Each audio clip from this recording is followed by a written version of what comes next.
마태복음 25장 14절부터 30절의 말씀입니다. 우리 함께 교독하도록 하겠습니다. 제가 먼저 읽고 성도님들 읽으시도록 하겠습니다. 또한 하늘나라는 어떤 사람이 자기 종들을 불러 재산을 맡기고 여행을 떠나려는 것과 같다. 그는 종들의 능력에 따라 각각 5달란트, 2달란트, 1달란트를 주고는 여행을 떠났다. 5달란트 받은 종은 곧장 가서 그 돈으로 장사해 5달란트를 더 벌었다. 마찬가지로 2달란트 받은 종도 2달란트를 더 벌었다. 그러나 1달란트 받은 종은 가서 땅에 구덩이를 파고 주인의 돈을 감춰 두었다. 시간이 흘러 그 종들의 주인이 집으로 돌아와 종들과 결산하게 됐다. 5달란트 받은 종이 주인에게 5달란트를 더 가져와 말했다. 주인님은 제게 5달란트를 맡기셨습니다. 자, 보십시오. 제가 5달란트를 더 벌었습니다. 그러자 그 주인이 대답했다. 잘했다, 착하고 신실한 종아. 내가 작은 일에 충성했으니 이제 더 많은 일을 맡기겠다. 와서 내 주인의 기쁨을 함께 나누자.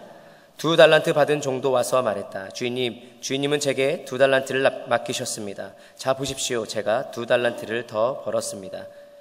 그의 주인이 대답했다. 잘했다, 착하고 신실한 종아. 내가 작은 일에 충성했으니 이제 더 많은 일을 맡기겠다. 와서 내 주인의 기쁨을 함께 나누자. 그때 1달란트 받은 종이 와서 말했다. 주인님, 저는 주인님이 굳은 분이라 심지 않은 데서 거두시고 씨 뿌리지 않은 곳에서도 곡식을 모으시는 것을 압니다. 그래서 저는 두려운 나머지 나가서 주인님의 돈을 땅에 감춰 두었습니다. 보십시오, 여기 주인님의 것이 있습니다. 주인이 대답했다. 이 악하고 게으른 종아, 내가 심지 않은 데서 거두고 씨 뿌리지 않은 곳에서 곡식을 모은다는 것을 안단 말이냐? 그렇다면 너는 내 돈을 돈놀이하는 사람에게 맡겨야 했을 것 아니니? 그랬다면 내가 돌아와서 그 돈에다 이자라도 받았을 것이다. 저 종에게서 1달란트를 빼앗아 10달란트 가진 종에게 주어라. 누구든지 있는 사람은 더 많이 받아 풍성해질 것이며 없는 사람은 있는 것마저 모두 빼앗길 것이다. 30절 말씀 함께 읽겠습니다. 이 쓸모없는 종을 바깥 어둠 속으로 쫓아내라. 거기서 슬피 울며 이를 갈게 될 것이다. 아멘. 달란트 비유라는 제목으로 김용배 목사님께서 말씀 전해 주시겠습니다.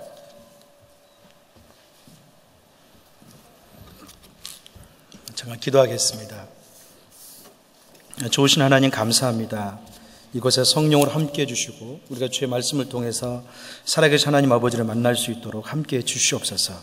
주님께 감사드리며 예수님의 이름으로 기도합니다. 아멘. 하나님 나라는 우리가 예수를 믿음으로 말미암아 우리 안에 들어와 있는 나라입니다.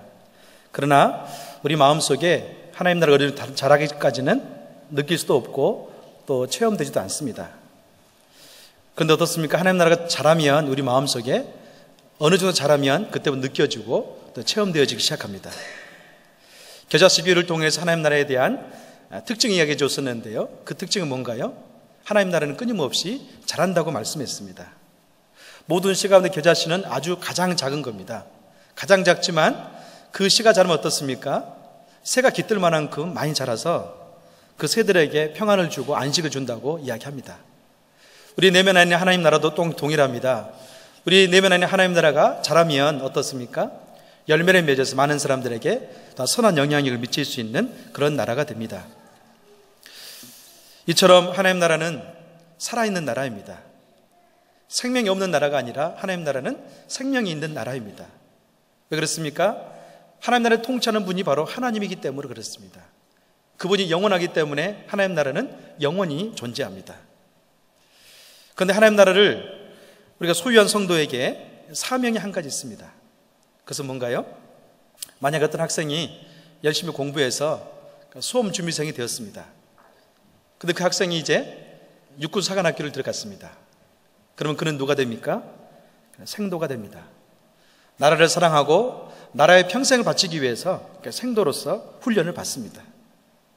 그 생도가 된 학생에게는 한 가지 중요한 게 있는데 그의 마음속에 나라를 향한 사랑과 나라를 향한 열정, 헌신의 마음, 태도가 어떠한 것을 잘 배워야만이 합당한 장교로서 임관을 할 수가 있습니다. 그 학교에서 생각과 사상과 나라의 헌신과 이 토탈의 트랜스포메이션, 완전한 장교로서 변화되지 않으면 그 사람은 장교가 될 수 없습니다. 다시 말하면 그는 육군사관학교에서 어때요? 장교로서의 자질을 다 갖춘 다음에 성장을 통해서 장교가 될 수 있다는 말이죠. 하나님 나라를 소유한 성도도 동일한 그런 개념이 있습니다. 중요한 게 있는데 그것은 뭐냐면 이제 우리가 하나님 나라의 성도가 되었다면, 소유한 자가 되었다면 그에 합당한 성도로서 자질을 갖춰야만이 우리는 역할을 감당할 수가 있다는 거죠. 그의 나라에 필요한 가치와 변화와 생각, 상상력 모든 것들, 태도 이제 바뀌어야만이 우리는 주님 나라의 열매를 맺어갈 수가 있습니다. 오늘 본문에서 그러한 것을 가르쳐주고 있습니다. 달란트 비유는 어떻습니까? 저와 여러분에게 아주 친숙한 비유입니다. 어떤 사람이 여행을 떠나면서 자기 종들을 다 부릅니다. 그런 다음에 이 종들의 능력에 따라서 어때요? 5달란트를 주고 또 2달란트를 주고 1달란트를 나눠줍니다. 여기서 중요한 것은 뭐냐면 그 주인이 종들의 능력에 따라서 어떻습니까? 각각 준다는 거예요. 어찌 보면 1달란트 받은 사람은 불만을 가질 수도 있습니다. 왜 저 사람은 5달란트고 2달란트인데 나는 하나밖에 안 주는가? 그런 불만을 가질 수도 있습니다. 그래서 중요한 것은 어떤 겁니까? 주인의 그 관점에 따라서 판단하고 나눠준다는 것이 중요합니다. 또 한 가지 뭐냐면 오늘 본문을 계속 보면 알겠지만 꼭 5달란트와 2달란트, 1달란트 이 개념 자체가 그 사람의 소중함을 의미하지는 않습니다. 동일한 개념이 있습니다. 하나님 나라 어떻습니까? 5달란트 가진 사람이나 1달란트 가진 사람 동일하게 다 소중하고 의미가 있다는 것을 우리에게 보여줍니다. 여러분, 부모의 마음속에 어떻습니까? 10자녀가 있다면 10자녀는 다 소중하고 또 그 소중한 그 자녀도 어떻습니까? 자기 삶 속에서 귀한 열매를 맺었을 때 부모의 기쁨이 있습니다. 마치 이처럼 하나님께서는 5달란트나 2달란트, 1달란트 모든 사람이 다 소중하고 제 역할을 감당했을 때 어떻습니까? 하나님 나라는 풍성하게 자랄 수가 있습니다. 다 똑같고 소중하지만 오늘 본문에 보면 하나님께 분명하게 요구한 게 있습니다. 그것은 뭔가요? 이윤을 남기라고 말씀하고 있습니다. 오늘 본문입니다. 16절, 17절, 18절 말씀을 같이 한번 읽어보겠습니다. 함께 읽습니다. 시작.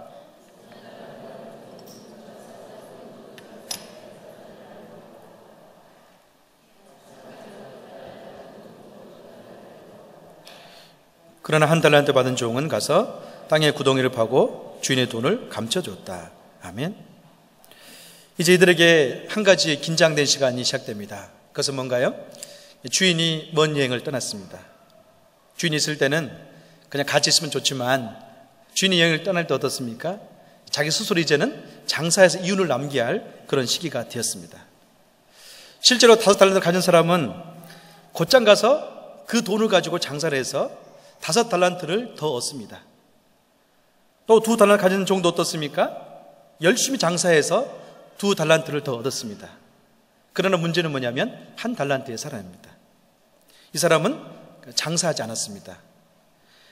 18절에 말씀하고 있는 것처럼 가서 땅에 구덩이를 파고 그 돈을 그냥 감춰두었습니다. 이 당시에 전쟁이 많았기 때문에요, 사람이 자기의 돈이 많이 있고 또 금이 있고 재물이 있으면 땅에 묻어두는 것이 하나의 습관처럼 굳어진 그런 사이였습니다. 이렇게 땅에 묻어두면 재산이 안전하게 보호될 수 있었습니다. 만약에 주인이 나중에 오잖아요. 나의 돈을 어디다 두었느냐? 그러면 이 당시의 문화와 풍습 가운데는 당신의 돈을 내가 땅에 잘 묻어두었습니다. 그러면 법적인 책임이 그 안에는 있지 않았습니다. 나중에 종은 주인의 책임을 물었을 때 충분히 책임을 졌다 할 그런 근거를 마련한 겁니다. 여러분, 오늘 본문은 18절에 보면 이제 이런 것으로 한 일단락되고 있습니다. 근데 문제는 그 주인이 다시 찾아오고 있다는 게 문제입니다. 주인이 먼 여행을 떠난 다음에 다시 오지 않았다면 오늘 본문은 이것으로 아름답게 끝날 수가 있어요. 그러나 1달란트 가진 사람에게 문제가 발생하는데 그 원인은 뭡니까? 주인이 다시 찾아오고 있다는 겁니다. 오늘 23절과 23절 말씀을 좀 더 읽어보겠습니다. 같이 읽겠습니다. 시작. 5달란트 받은 종이 주인에게 5달란트를 더 가져와 말했다. 주인님, 제게 5달란트를 맡기셨습니다.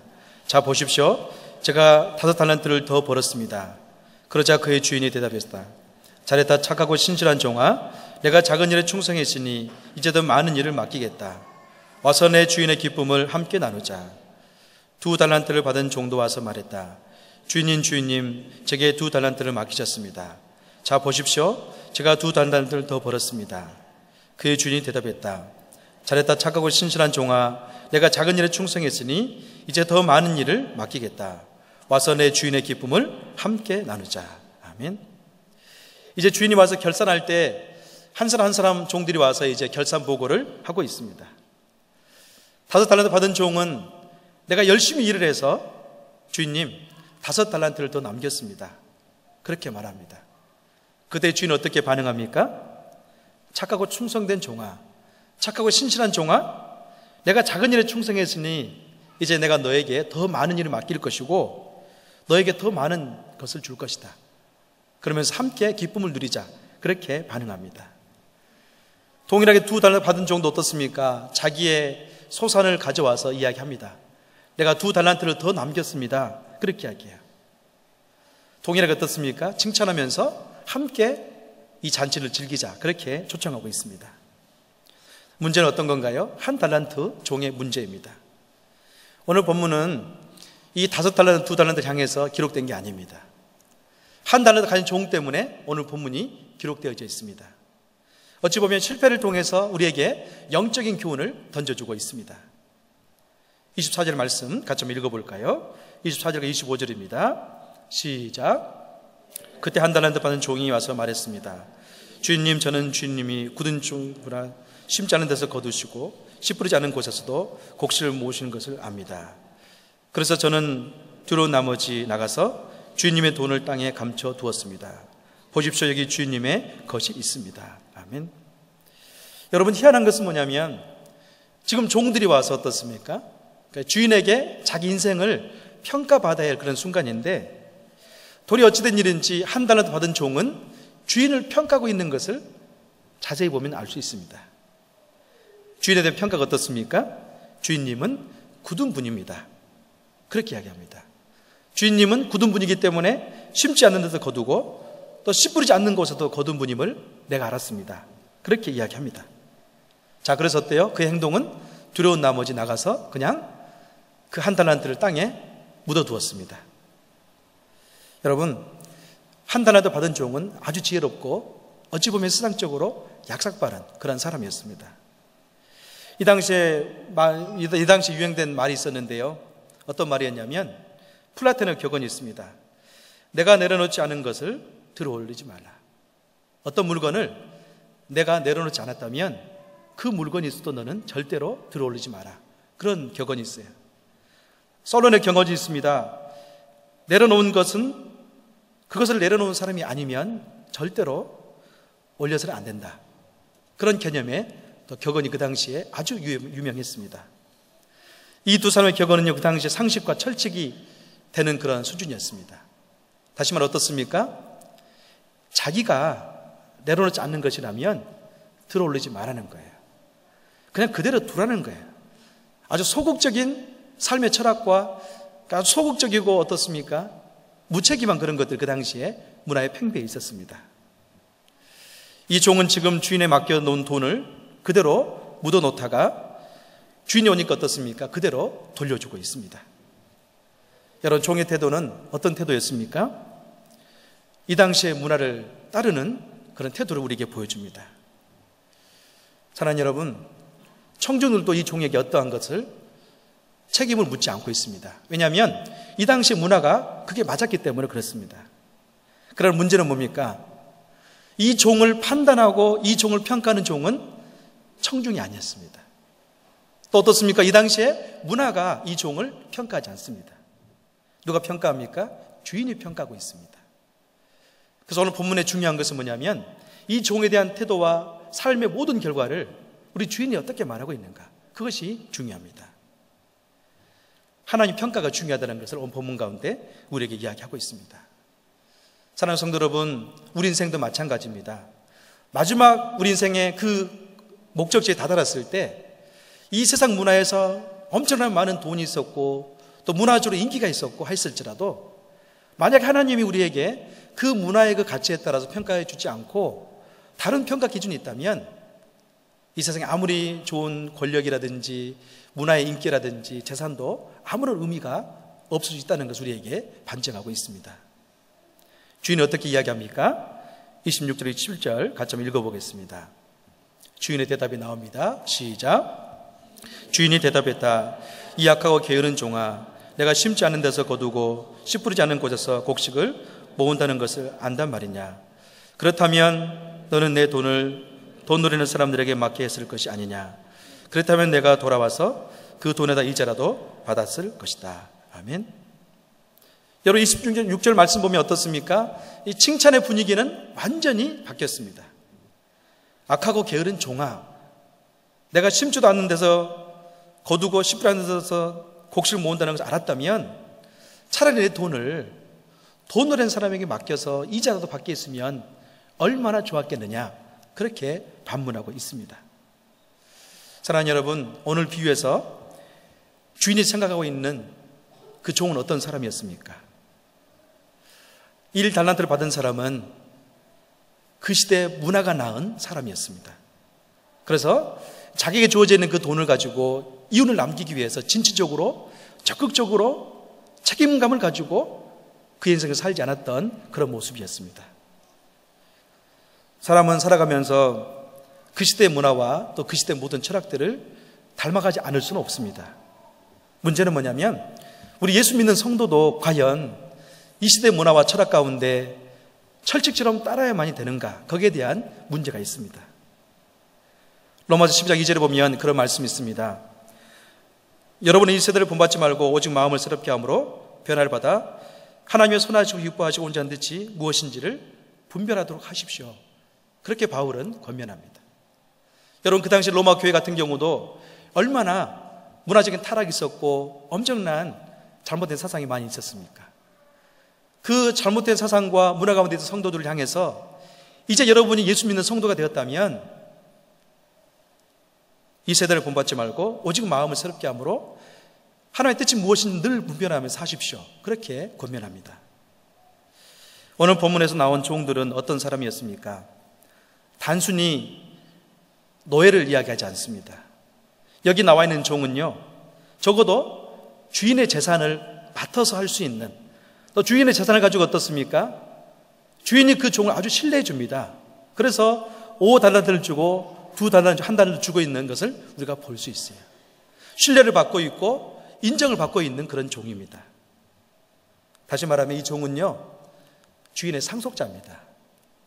주인이 모든 것들을 맡겨서 그 종이 장사를 잘해서 그 집안이 망하지 않도록 해야 될 그런 자격이 이 종들에게 있다는 것을 보여줍니다. 하나님의 유업을 이 땅에 이어야 될 상속자들이었습니다. 여러분, 우리 하나님은 창업주이십니다. 하나님 나라를 세우신 분이 우리 하나님이십니다. 성도는 누구입니까? 이 창업주이신 하나님에게 모든 권력을 위임받아서 이 땅에 그분의 나라를 뿌리고 더 확장시켜야 될 그런 사명이 이 종들이 있는 것처럼 우리에게도 있다는 것을 보여줍니다. 이 당시에 유대인들에겐 문서화된 율법, mina시가 있었습니다. 이들은 율법을 지키고 보존하기 위해서 온갖 노력을 다했습니다. 유대인들 어떻습니까? 형식은 붙잡았지만 정작 하나님의 그 말씀의 정신은 잃어버렸습니다. 생명을 소중히 여기는 것은 잃어버렸습니다. 그래서 어때요? 양이 구덩이에 빠져서 죽어가고 있어도 율법적으로 안식일이기 때문에 그들은 살려주지 않았다는 것을 볼 수 있습니다. 이 같은 경우 바로 1달란트 남긴 종의 모습이었습니다. 1달란트를 보존했지만 어때요? 1달란트를 통해서 하나님이 이루고자 했던 그 뜻을 그는 망각하고 알지 못했다는 것을 알 수가 있습니다. 여러분, 이 종은 어떤 사람이에요? 정작 하나님의 뜻이 무엇인가를 알지 못했던 무지한 사람이었음에 오늘 분명합니다. 오늘 비유의 목적이 분명히 드러나 있습니다. 그것은 뭡니까? 한마디로 이야기하면 하나님 나라에 합당한 성도 상을 보여주고 있습니다. 어떤 성도가, 어떤 삶의 태도가 하나님 나라를 소유한 백성으로서 합당한 태도인가를 우리에게 보여주고 있다는 것을 알 수 있습니다. 본문을 생각해 보면 달란트는 무엇인가요? 달란트는요, 그러니까 저와 여러분의 인생입니다. 달란트는 다른 것이 아닙니다. 저와 여러분에 주어진 일평생 살아야 될 인생임을 우리에게 보여줍니다. 다시 말하면 시간이고요, 재정이고 돈이고 건강이고 학이고 우리가 지금 사회에 속해 있는 어떤 쥐기를 말하고 있습니다. 마치 먼 여행길을 떠나면서 하나님께서 저와 여러분에게 어떤 사람에게는 5달란트, 어떤 사람에게는 2달란트, 어떤 사람 1달란트를 주고 그분이 승천하셨습니다. 그런 다음에 우리에게 그분이 기대한 게 있습니다. 너희는 내가 준 달란트와 은사를 통해서, 인생을 통해서 값진 열매를 맺기를 원하고 있다는 것을 알 수 있습니다. 여러분, 그렇다면 어떻게 우리가 하나님 안에서 이 값진 인생을 통해서 하나님의 종으로서 열매를 맺을 수 있겠습니까? 첫 번째는요, 열매 있는 삶을 살기 위해서는 하나님에 대한 오해를 빨리 없애야 됩니다. 하나님에 대한, 신앙에 대한 올바른 지식을 가지고 있었을 때 우리는 하나님의 위대한 종으로서 열매 맺는 그런 삶을 살아갈 수가 있습니다. 오늘 본문의 주인은 하나님 나타내고 있습니다. 종은 어떤 사람입니까? 성도를 이야기하고 있습니다.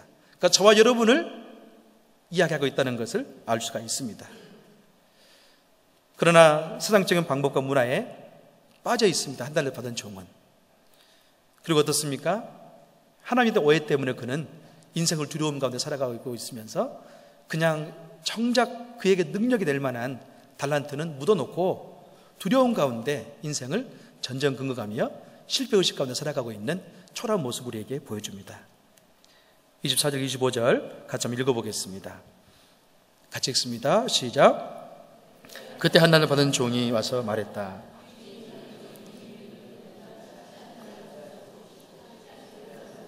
곡식을 모으신 것을 압니다.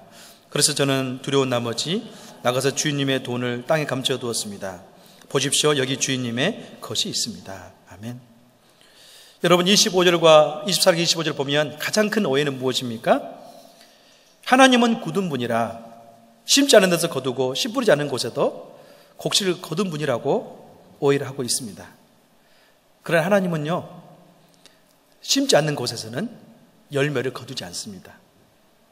바울은 고린도 교회에서 이것을 우리에게 보여주고 있습니다. 분명히 하나님께서는 일꾼을 보내시고 또 일꾼을 통해서 어때요? 심게 하시고 씨를 뿌린 다음에 때가 되면 열매를 거둔다고 우리에게 보여주고 있습니다. 고린도전서 3장 6절과 7절인데요. 같이 한번 읽어보겠습니다. 함께 읽습니다. 시작. 나는 심고 아브라함은 물을 주었으나 자라게 하신 분은 하나님이십니다. 그러므로 심는 사람이나 물 주는 사람은 아무것도 아니요 오직 하나님께서 자라게 하신 것입니다. 아멘. 여러분, 6절의 말씀 보면 나는 심고라는 표현이 있습니다. 바울을 이야기합니다. 바울이 하나님 나라의 복음을 가지고 어때요? 복음을 전함으로 말미암아 많은 죽어가는 영혼 가운데 하나님 나라를 심었습니다. 또 아브라함은 어떻습니까? 물을 주는 일을 했습니다. 그 또한 하나님 복음을 들고 나가서 복음을 전하면서 많은 사람들에게 생명 있게 하는 그런 사역을 했습니다. 이건 역시 하나님은 어떻습니까? 사람을 하여금 심게 하고 또 물을 뿌리게 한다는 걸 우리에게 보여주고 있습니다. 여러분, 한 달란트 받은 종의 오해는 바로 여기에 있었습니다. 그래서 그는 5달란트, 2달란트가 열심히 심는 일을 할 때 그는 그냥 묻어두고 있다는 것을 우리가 알 수 있어요. 사랑하는 여러분, 하나님은 어떤 분이십니까? 하나님은 심지 않는 데서 거둔 분이 아니고 뿌리지 않는 곳에서 거둔 분이 아니십니다. 저와 여러분이 주어진 인생을 어떻습니까? 잘 활용하셔야 됩니다. 우리 인생을 잘 활용해서 주께서 원하는 그런 삶이 되도록 끊임없이 노력하고 우리는 그런 삶을 통해서 열매를 맺을 수가 있습니다. 여러분, 곰곰이 생각해 보세요.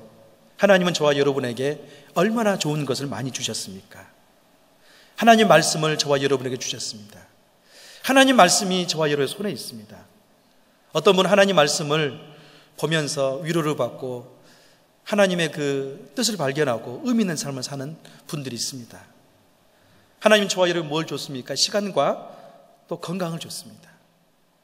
우리가 얼마나 큰 건강이 있습니까? 우리가 또 얼마나 많은 시간이 있습니까? 시간이 없다고 마음속으로 하는 분도 계시죠. 그러나 실상은요, 시간 많이 있습니다. 지성이 있습니다. 또 재능이 있습니다. 자녀가 있습니다. 또 재물이 있습니다.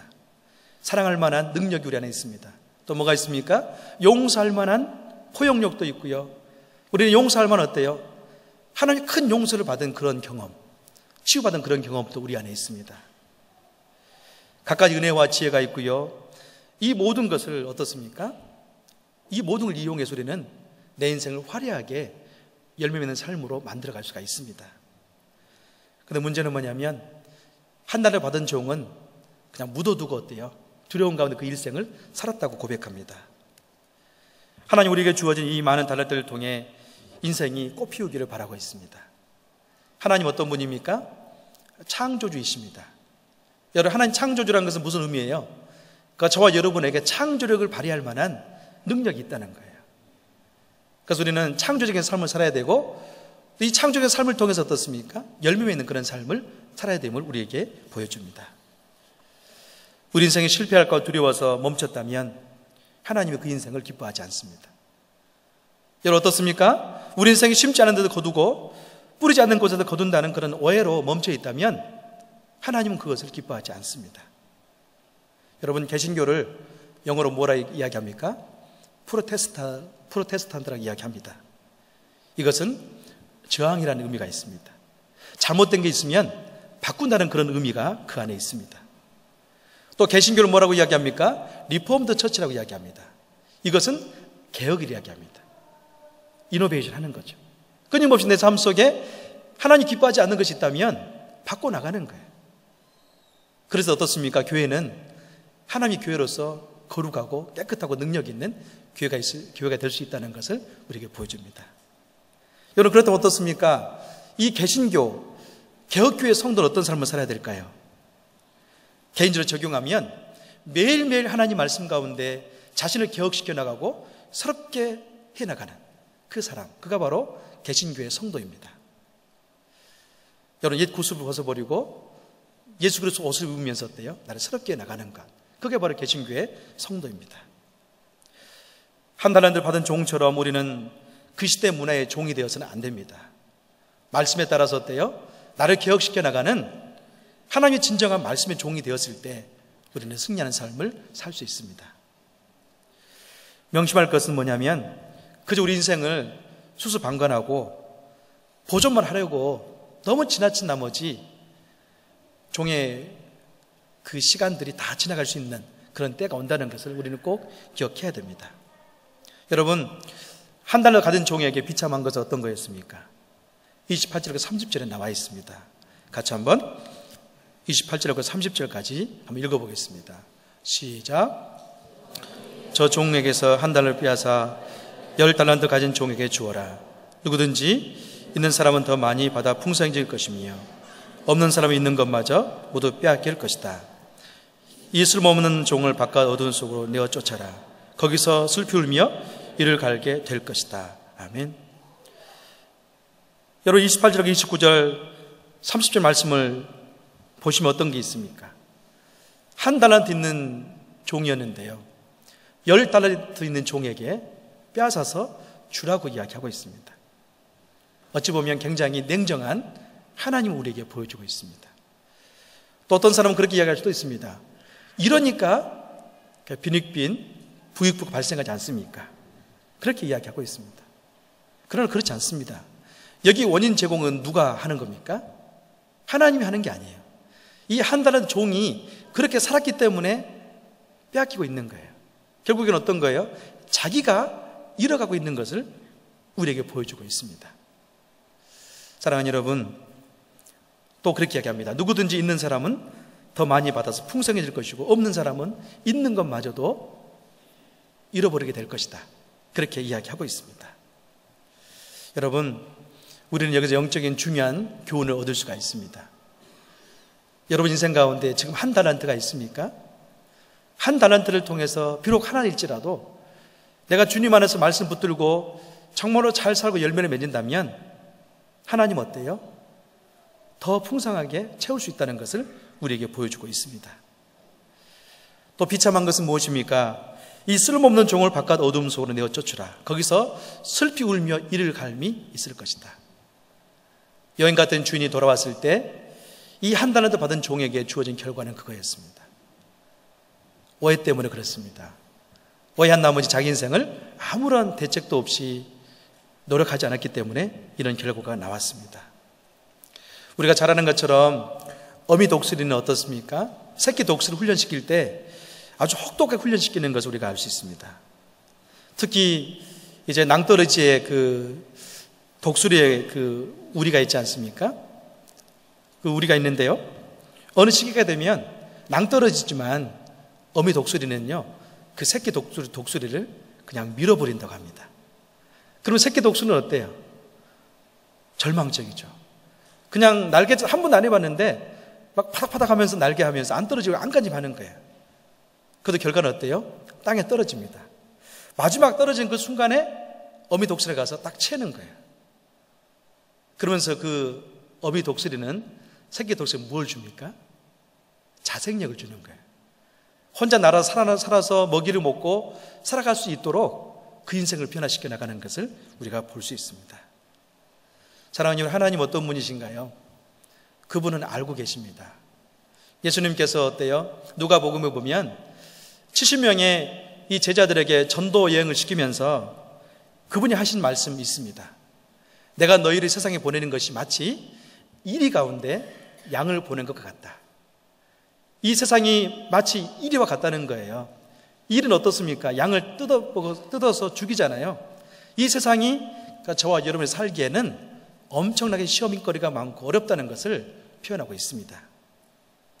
그러나 중요한 것은 뭐냐면 마치 어미 독수리가 낭떠러지에서 새끼를 밀어서 떨어지면서 훈련시켜서 어때요? 결국에는 강한 새끼 독수리로 성장시키고 나중에는 자기가 없어도 스스로 생존할 수 있는 사람을 만드는 것처럼 저와 여러분에게 독수리가 되라고 권면하고 있다는 것을 알 수 있습니다.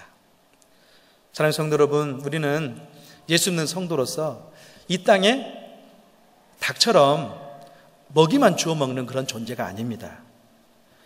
우리 예수 믿는 성도는 하늘을 날고 어떻습니까? 독수리 같은 그런 존재입니다. 하나님 말씀의 능력, 성령의 능력을 경험하면서 어때요? 진취적으로 적극적인 삶을 통해서 책임감 있는 삶을 통해서 우리 하나님 나라를 확장해야 될 그런 사명이 있는 자임을 우리는 알아야 됩니다. 여러분 안에 이런 역사들이 있기를 주의 이름으로 축원합니다. 우리는 하나님의 그 존재로서 이제는 닭이 아니라 독수리처럼 정말로 그분의 능력을 통해서 날고 또 그분의 능력을 통해서 어떻습니까? 우리의 재능들을 쓴다면 그분은 엄청난 영향 있는 사람 우리를 사용하실 겁니다. 여러분, 그래서 우리 각자 한 사람 한 사람은요 어떤 존재인가요? 나라입니다. 나라. 하나님 나라 우리 마음속에 가지고 있잖아요. 우리는 하나님 나라, 한 사람 한 사람이 나라인 거예요. 나라가 부흥하게 되면 어떻습니까? 그 나라 안에 있는 영향력 아래에 있는 많은 사람들은 행복한 삶을 살 수가 있습니다. 사랑하는 여러분, 저는 저와 여러분 안에 있는 하나님 나라가 무럭무럭 자라기를 주의 이름으로 축원합니다.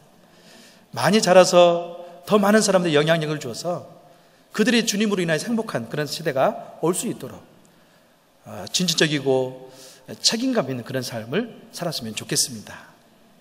두 번째로 하나님 나라에 합당한 사람이 되기 위해서 필요한 것은 무엇입니까? 오늘 본문인데 26절을 같이 한번 읽어보겠습니다. 26절 같이 읽습니다. 시작. 주인이 대답했다. 이 약하고 게으른 종아, 내가 심지 않은 데서 거두고 씨 뿌리지 않은 데서 곡식을 모은다는 것을 안단 말이냐. 아멘. 26절 말씀 보면 어떤 말씀이 있습니까? 악하고 게으른 종아, 그렇게 표현합니다. 악함이란 것은 어떤 건가요?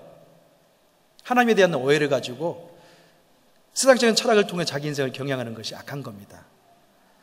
또 한 가지 필요한 게 있는데 우리가 하나님들 합당한 존재가 되기 위해서는요 부지런한 사람이 되어야 된다고 말씀합니다. 한 달 받은 종은 아주 게으른 삶을 살았습니다. 반면에 5달, 2달한테는 아주 부지런한 삶을 통해서 어때요? 자기 인생 가운데 남기는 것이 참 많이 있었습니다. 자기에게 주어진 일을 감당하면서 아주 부지런하게 그런 일을 했습니다. 여러분, 예나 지금은 장사를 통해서 이윤을 남기는 사람 특징이 한 가지 있습니다. 그것은 뭘까요? 부지런한 사람입니다. 어제 제가 중국 대련에서 어떤 분이 저에게 전화했어요. 설교를 한참 준비하는데 전화가 온 거예요. 근데 그분이 중국에서 식당을 경영하십니다. 항상 그분은 이제 같이 이렇게 5년 반 동안 제가 중국에 있을 때 믿음생활 하다 보니까 그분이 이렇게 라이프 스타일을 제가 알게 됐어요. 근데 그분은 지금도 70세가 넘었지만 정말 중국 땅에서 한인 식당을 경영해 성공한다는 것은 엄청나게 힘듭니다. 근데 그분이 성공했거든요. 근데 그분의 인생을 보면 항상 새벽 기도가 끝나고 나면 가는 곳이 있습니다. 70 넘으신 집사님 두 분이 항상 새벽 시장을 가세요. 새벽 시장에 가서 아주 싱싱한 살아있는 물고기를 사고 또 싱싱한 채소를 삽니다. 그 다음에 주방 뒤에다 다 정해놓습니다. 낮에 가면 이제 보이는 것은 뭐냐면 주방장만 일하고 있어요. 손님 올 때마다 막 이렇게 막 주방장 열심히 일을 하죠. 근데 그 식당은요, 한국 사람 대상으로 중국에 장사하면 거의 망합니다. 근데 그 식당은 중국 사람을 굉장히 좋아해서 막 찾아옵니다. 여러분, 그 식당의 성공의 비결 어디 있어요? 주방장이 열심히 일해서 그렇습니까? 그렇지 않습니다. 그분이 저한테 이야기해 줬어요. 목사님, 식당에 음식 맛이 좋기 위해서는 재료가 최고입니다. 아침에 일찍 가서 부지런히 생선을 사오고 과일을 사오기 때문에 또 야채를 사오기 때문에 이것을 유지하고 있습니다. 그렇게 이야기해 주더라고요. 새벽에 그분의 부지런함 때문에 어떻습니까? 지금도 그 식당은 대련해서 잘 나가는 한인 식당으로 유명합니다. 사랑하는 여러분, 우리 인생 가운데 새벽을 살 수 있다면 그 인생은요, 고배 인생을 사는 겁니다. 새벽기도 나와서 내 하루에 벌어질 일을 다 주 앞에 올려드립니다. 하나님, 오늘 회사에 출근하면 이런 일이 있어서 스트레스가 많습니다. 이런 어려움이 많습니다. 또 회의가 있습니다.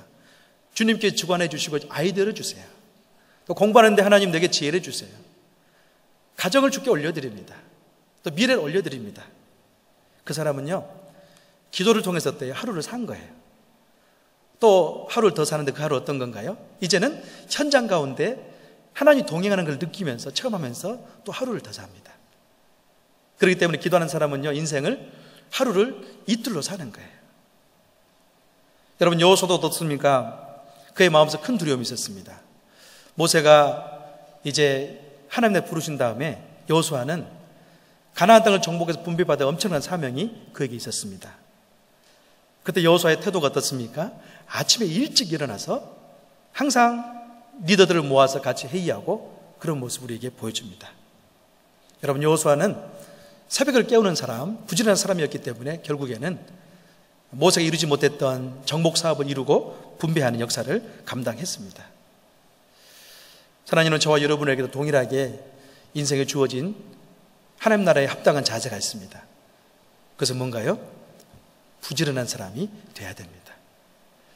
할 일 없으시죠? 걸어 다니세요. 운동하세요.